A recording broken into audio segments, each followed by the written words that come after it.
Hey, I'm back. How you doing? Need a hug or something? Yeah, in part one or whatever that was, my thoughts were kind of everywhere. Um, like I said, man, it's hard to concentrate because it's like, well, the thing is, this is how I totally feel.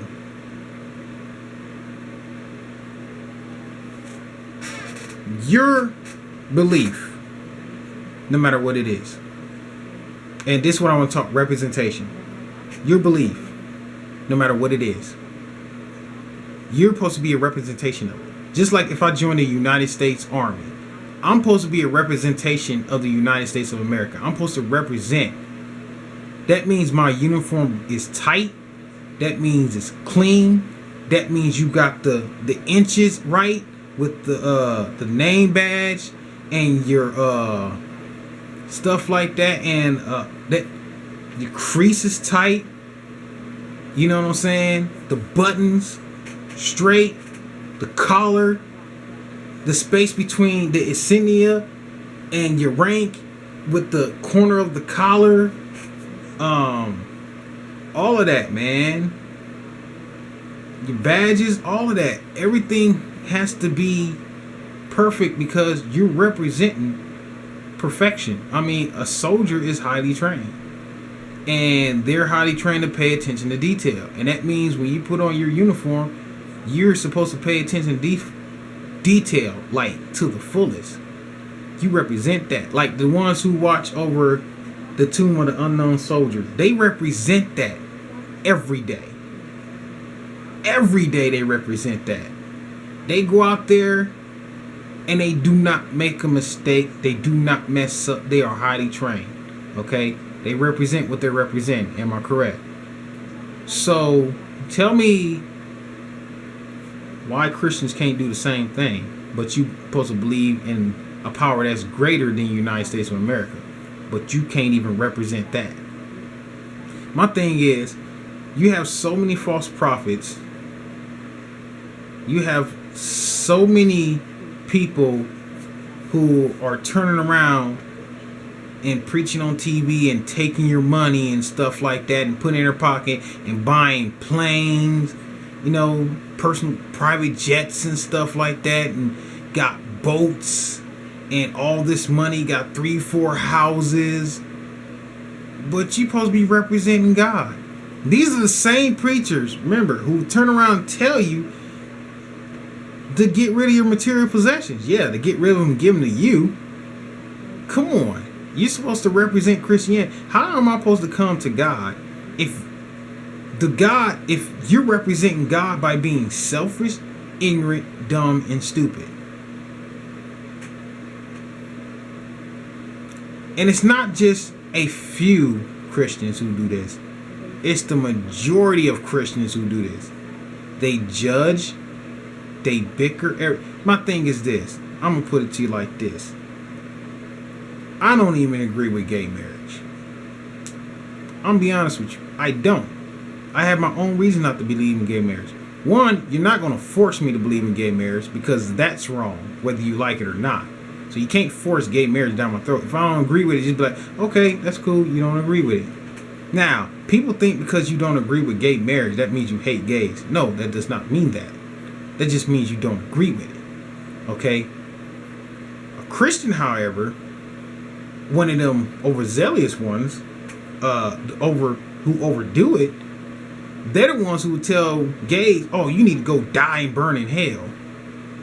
Who are you to tell a gay person that they should die and burn in hell? Like, who are you to even say that? If you don't agree with what they do, fine, you don't agree with what they do. But you don't threaten their life. That's dumb, and that's what some of them do. So, how you want me to come and believe your God is love when you so hatred? How you want me to believe your God is selfless when you're selfish? How you want me to believe your God is truth when you spew lies? You are supposed to represent your God, your belief, your religion. You're supposed to represent Christ. When you're a Christian, you're supposed to be in a representation, embodied representation of God in the flesh. You're supposed to represent the Word of God. You're supposed to present yourself as the Word of God would. So why is it that it's okay for you to follow? And here's another thing I noticed about Christians. It's okay for them to commit a sin because they're Christians, they can be saved. But if you commit the same sin or a lesser sin, you're going to hell because you're not saved. Tell me, how does that make any sense? Christianity is just full of contradictions. That's the problem. But the thing is, it's like, why are you judging me and you can't represent yourself? You can't. How about you judge yourself? How about you look at yourself and be like, no, I ain't right today. I need to get this fixed. I remember this one guy I started watching on YouTube, Infudishi Jehitimus. If I said his name wrong, I apologize. I remember one time he was talking and he said that any religious belief, he basically said, just run away from it. He said because they want to put you inside a box. Anybody that want to put you inside a box and keep you from actually thinking and keep you from having your free will, get away from them. You should have the ability to be able to choose your path and choose your life path. But when somebody tells you that, oh, you don't have a choice, you have to follow this path or else you're going to hell, how's that free will? How's that giving you a choice? No. I believe the Creator put us here. This is what I'm believing. Okay, nobody told me this, but this is what I'm, got throughout my, life. I believe the Creator put us here, or I believe we're here to find truth, to seek truth. Now, we have different paths to finding that truth, but there's only one truth that exists. Only one truth. That's it. There's no 14 different truths. No, there's only one truth. That's why it's true. And we we each have our own way of finding it. You can't tell me I can't find my own truth. You can't tell me how to find my own truth. That's up to me to decide. Another thing, oh yeah, I just remembered this. Now I'm gonna put this in a different video. But yeah, so like I'm saying, like I don't mean to bash, because not all Christians are bad. No, they're not. There's true Christians out there who do practice the word and who do have a good heart. But I feel like some of the words in there are a bit confusing, and it's hard for people to get meaning out of it if the person who's supposed to be giving you meaning don't even know what it is. You know what I'm saying? And so I do have a message to Christians out there, especially the overzealous ones. If somebody does not want to believe in your God, don't threaten them. Don't hate them. They have that choice. Like, come on. That's a choice that they have. That's a choice they can make. You know what I'm saying? So the thing is, when you do that, you represent the fact that God is a jealous God. And like I said before, if a creator created all of this, he created existence itself, why would he need to be jealous? He created all this. I'm like, I created this. Like if God was saying, not me. I'm saying that God was saying this. He's like, I created all this. Why would I be jealous? Okay, you want to serve that God? Okay, I do what you do. I created all this. It ain't gonna hurt me none. I'm still here. I don't need you believing in or to exist. I'm still here.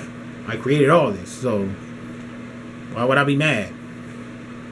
Like, come on. If you're that powerful, why would you be jealous? There's no way a powerful being should be jealous. Jealousy is a human trait. It's human nature. That's how you know that human beings create certain gods. Because when their gods have direct human traits, it's not really a god. Like the Zeus and Roman gods, where Zeus is, the Greek and Roman gods, okay, where you had, in one of them you had Zeus, for example. He was going around just sleeping with everybody, and the way they tell it, Zeus was a hoe. You know what I'm saying? That's a human trait. A supernatural being who is on that level does not need to procreate, nor have the need to procreate, because they have no need for it. Okay, let's put it like this. When you're a being of that power, you're solid. You're already perfect. Excuse me. You're already perfect. You have no need for anything. You have no need for food. You have no need for sex. You have no need for sleep. You're already perfect. When you're perfect, you don't need anything. So that desire wouldn't be in you. The desire for jealousy wouldn't be in you. The desire for hatred wouldn't be in you. Dislike, maybe. But hatred?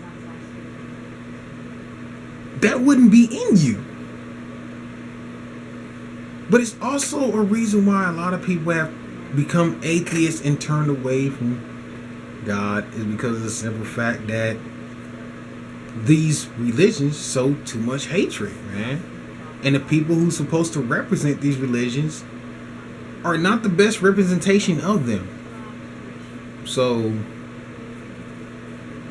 like I said, I mean, put your comments below. Tell me what you think and stuff like that, and I'll try to reply to them. But like I said, man, to me, I believe that, from my point of view, I believe that humanity should give a chance to go throughout life and experience its own meaning and stuff like that, and find their own meaning, find their own truth, find their own purpose. Okay? So